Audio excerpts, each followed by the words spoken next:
भगवान रुष्ट हो गए, कथा नहीं हुआ तो भगवान तब चंद्रकेतु राजा घर में चोरी हुआ और दोनों लोग पकड़े गए और वहां पर जाकर के उनको कारागार में डाल दिया गया। जैसे कारागार में डाल दिया गया, गृता नाम जैसे में सम्राज्यम पुत्र पौत्रिका कहते हैं कि इस बाड़ी से भी पाप होता है। जानते हैं आप लोग, इस बाड़ी से भी पाप होता है। कैसे होता है? कायिक, वाचिक और मानसिक 3 पाप होता है। एक कह करके हम क्या बोल रहे हैं, जितना कम बोलेंगे उतना कम पाप होता है। हम 4 दिन भर बोलते ही रहेंगे, जब बोलना है तो भगवान के नाम कुछ बोलते, कुछ भगवान की कथा सुनाते रहिए, कुछ भगवान की चर्चा करते रहिए, लेकिन हम अच्छी ही बात बोल रहे हैं, किसी को बुरा लग गया तो कायिक, वाचिक जो पाप हो गया, मन में सोच करके ये आदमी सही नहीं है, बहुत खराब आदमी है, हम सोचते हैं कि बहुत खराब आदमी है, एक पाप हो गया।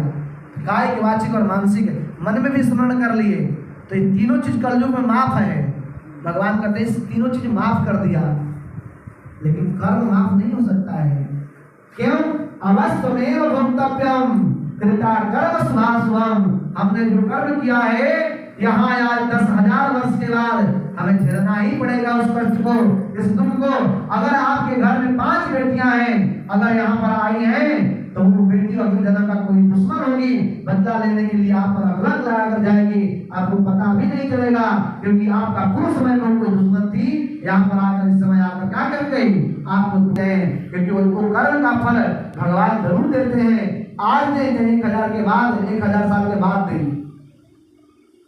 धृतराष्ट्र ने पाप किया, उसके 100 पुत्र भगवान नष्ट करवा दिए। सामने महाभारत कथा है, 100 पुत्र नष्ट करवा दिए। उसका दोनों हाथ फूटा हुआ था, सामने देख नहीं पाता था कि मेरा कौन बेटा जी रहा है, कौन बेटा मर रहा है। भगवान कहे कि मैं एक चुन चुन कर सबको मरवा दूंगा, क्योंकि तुमने पाप किया है। पूर्व समय में किसी सर्प की बच्चों को तुमने मार दिया, उसका पाप कहाँ जाएगा?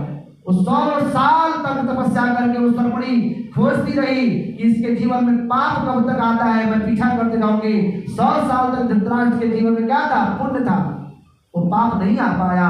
जैसे पुण्य समाप्त हुआ, पाप के रूप में आकर के 100 पुत्र भगवान मरवा दिए, नाश करवा दिए।